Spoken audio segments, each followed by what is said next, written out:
Hello again guys, welcome back to the channel and welcome to the Airbus Beginners Tutorial Series. The aim of this series is to help get you in the air in the default Airbus A320 within Microsoft Flight Simulator and give you the required knowledge to simulate a flight from A to B within the sim. As the name would suggest, this series is very much aimed at people who are new to the Airbus, so we're not looking to learn every single system and procedure in minute detail. That being said, we will still try and follow real-world Airbus procedures as closely as possible. If you are looking for something a little bit more in-depth and a little bit more realistic, then please check out my other tutorial series on the channel, my Airbus Procedures tutorial series. Anyway, now let's head to the flight deck of the A320 and begin the lesson. So here we are back on the flight deck of the default A320. If you remember from the last video, we just completed the cockpit setup, and now we'll move on to set up the multi-function control display unit. So here we are at the MCDU, or more colloquially known as the flight computer. Again, in keeping with the nature of this series, we'll just run through the essential steps for getting the MCDU set up so that you can fly your route within the simulator. So the first page you need to click on is the init page. As you can see, a lot of the fields have already been filled in for us. That's because we've already planned a route using the default Microsoft Flight Simulator flight planner. I highly recommend, especially when you're starting out with the Airbus, to use the default Microsoft Flight Simulator planner. That will ensure that a lot of the data that you need to put in the flight computer will already be filled in for you. The only field which we can fill in ourselves still is the cost index. This basically tells the aircraft how fuel efficient or not you want the flight to be. The higher the number, the higher the fuel burn, and vice versa. So for our flight plan today, it's actually a cost index of 18. However, if you're not sure how or why we use a cost index and where to get that number from, I would suggest a value of 30 is pretty reasonable for most flights. If you don't have a flight plan entered in Microsoft Flight Simulator and you want to set up the MCDU manually yourself using a real-world flight plan from somewhere such as SimBrief, then you can do that, of course. We'll briefly discuss now how to set up the init page, and then we'll talk later about how to set up the flight plan. So if you have your own flight plan that you'd like to set up in the MCDU, first we go to init. And we have to put in our from and to ICAO airport designators. So for example today it'll be East Midlands, Echo Golf, November X-Ray, to Nice, Lima Foxtrot Mike November. Then we click return. So the flight computer now knows that we want to go from East Midlands to Nice. We can put in an alternate as well. Today we'll use Malpensa, so that's Lima India Mike Charlie. And we can put in our flight number. Cost index, again we'll use 18. And the cruise flight level 350. So that's all there is to setting up the init page manually. As you can see, it's not a very complicated process, only a few more steps than if you were to set it up with a flight plan already selected in the sim. Next we come to the flight plan, and we want to put in our departure runway and our departure routing. To do that we come up to the top left hand button of the MCDU. We can see that we have our departure airport selected, so we click on that, and then we can click on departure, and then we select our runway. We want runway 27 today, and if we want we can select a departure routing. So today we'll be flying the Daventry 3 November routing. For those of you who aren't aware of what a SID is or what it's for, we can perhaps discuss that in more depth in a later video, but basically it stands for Standard Instrument Departure, and it's the routing that we'll take from the runway up until the first waypoint on our main flight plan that we've planned in Microsoft Flight Simulator itself. If you don't know how or why we need to use a SID, then I would suggest not selecting one. You can just leave it blank and you'll still be able to fly a departure absolutely fine. So we've selected runway 27 with the Daventry 3 November departure. To insert that we just click on insert, and that is our departure runway and departure routing set. Once again, if you'd rather manually set up the flight plan in the MCDU, then we can do that. To manually set up the flight plan, now that we have our departure and destination aerodromes set, there are basically multiple different options available to you in terms of setting up the flight plan. If you're planning on flying a standard instrument departure, I would set that up first, so we can go from East Midlands, departure, runway 27, and we use the Daventry 3 November standard instrument departure. We can insert that, and then as you'll see, that will give us a routing from runway 27 out towards Daventry. The quickest and easiest way to then build your route is to click on the last waypoint of the SID, so in this case Daventry, and then we can click on Airways. Unfortunately, as it stands, you can't do this quite correctly in the sim, so we can't put the first airway in. We first have to go to the next waypoint after Daventry.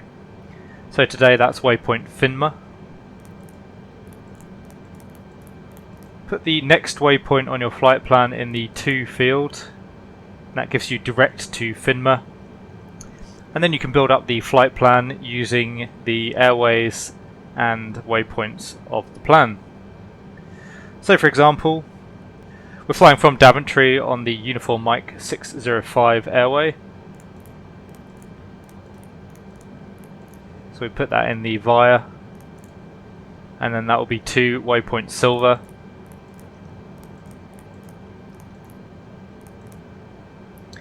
Next will be on the Quebec 41 airway.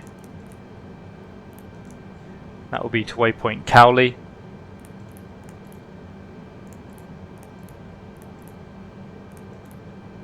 And then it will be the Uniform Lima 612 to waypoint Resmi.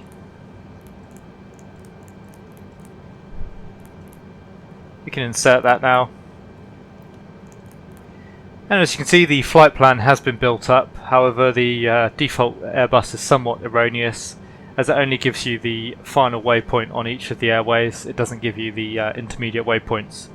But it should be good enough for the purposes of planning a flight within the sim. If you want to put each individual waypoint in and build up the route more accurately, that's also an option. However, it is quite a laborious process. So for example, from Finmer, the flight plan had us going to Finmer, Silver, Cowley, and then it should be Woodley and Midhurst would be the next waypoints thereafter. So we can put those in now. If you want to put in a waypoint manually on the flight plan, there are three options for us to do that. The easiest one in terms of how to visualize it is if you want to insert a waypoint. So for example, we want to insert Woodley after waypoint Cowley. We click on waypoint Cowley. You see there's a next waypoint prompt. So we can type in Woodley, Whiskey Oscar Delta, which is actually an NDB. We can put that in the next waypoint field, and then we can select the Whiskey Oscar Delta NDB on the flight plan.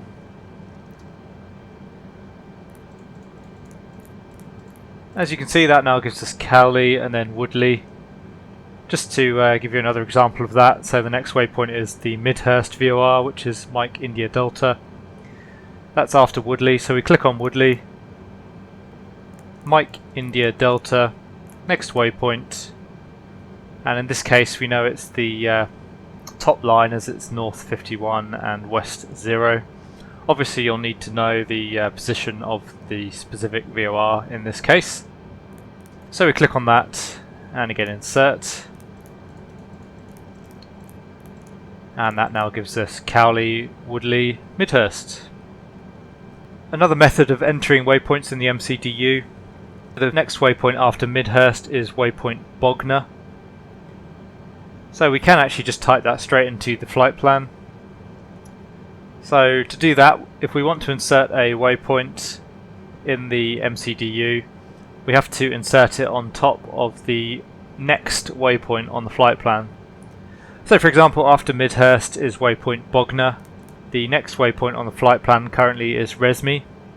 So we type in waypoint Bognor, and we put that over waypoint Resmi.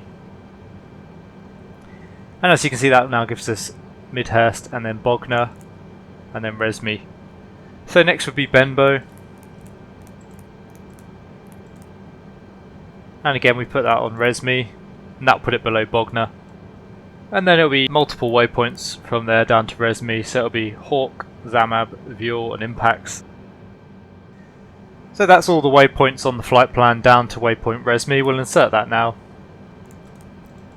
So as you can see, this allows you to more accurately build the flight plan based on the flight plan that you're using, presumably from the real world. It's not quite accurate in terms of how the real aircraft works, but it is good enough. It does get the job done. The final option for inserting waypoints. If, for example, now we wanted to build below waypoint Resme, it won't let us insert a waypoint over the D-cell waypoint, and if we put a waypoint on waypoint Resme, then it will actually build it above. So we can either continue clicking on waypoint Resme and entering each next waypoint. However, that adds another step in the process and again makes things more laborious than they need to be. So the best option is to either continue inserting the flight plan as airways and waypoints, as we discussed previously, but once again that won't build up the entire flight plan for you accurately. So the final option is to build up each individual waypoint. So for example, the next waypoint after Resme is COTAP, and we can insert that over the destination. By doing that, it will insert the waypoint below the last waypoint on the flight plan. So you can see we now have Resme, COTAP, next waypoint KETEX,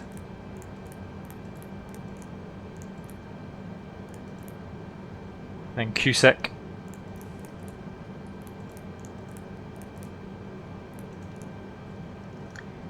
and we'll insert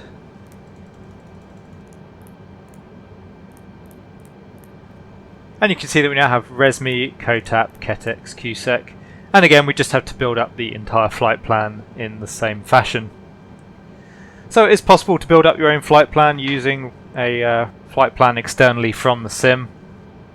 However, it is a very laborious process. So once again, I would highly recommend, particularly when you're new to the Airbus, building a flight plan in Microsoft Flight Simulator and allowing the sim to automatically build that flight plan into the MCDU for you. Next we can move on to the perf page. As you can see, again the aircraft's already filled in quite a lot of these values for us. It's already put in our takeoff speeds. We just need to put in a flap selection, a trim selection, if you like a flex temp, we'll talk more about that in a minute, and then an acceleration altitude. So for the flaps today, we'll do a flaps 1 takeoff and a trim of up 1.0. Just to explain that in a little bit more depth, so on the Airbus we can take off with either flaps 1, 2 or 3. Generally we'll take off in flaps 1, flaps 2 is occasionally used, config 3, very rare to use that. If you're not sure which selection to make, basically if you have a very long runway I would suggest using flaps 1, and if you have a short runway I would suggest using flaps 3, at least then you've got all your bases covered. For the trim, usually we would get this value off a load sheet. Obviously we don't have a load sheet within the simulator, so up 1.0 is just a reasonable number which should work under most conditions. Flex temperature, basically we can enter a temperature in the field here and that will allow the engines to use reduced power for the takeoff. Basically just saves the engine wear and tear and increases engine lifetime. Again, however, in keeping with the general philosophy of this tutorial series, today we'll be doing a max power takeoff, so you don't need to enter anything into the flex temperature field. And then finally we just need to enter an acceleration altitude. This altitude is basically where the aircraft goes from the takeoff phase into the acceleration phase and will accelerate up to its normal cruise speed. As you can see, this field is divided by a slash, so to enter any numbers in this particular section of the field we need to first enter a slash, and then we'll use 1500 feet, that's a pretty standard number. And that is the MCDU setup complete.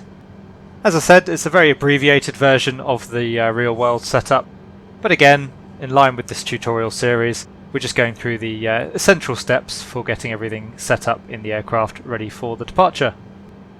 The aircraft is now completely set up and ready for the departure. we'd next be looking for the push and start clearance. However, we'll pause the video here and we'll come back in part 3 for the push, start and taxi. So I do hope you enjoyed the video, guys, and found it informative. If you did, please consider giving it a like and subscribing to the channel. That really helps the channel to grow and I really appreciate the support. If you have any comments or questions for me, please leave them down in the comments section below and I'll do my best to answer them. But for now, thanks very much and I'll see you all again soon.